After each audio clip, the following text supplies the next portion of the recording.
Hamid badum ngatang tenyapi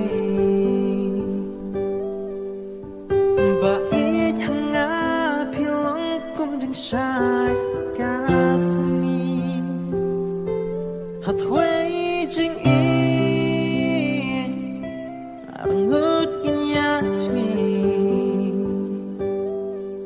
asahit deng ukdai giklo Hamid badum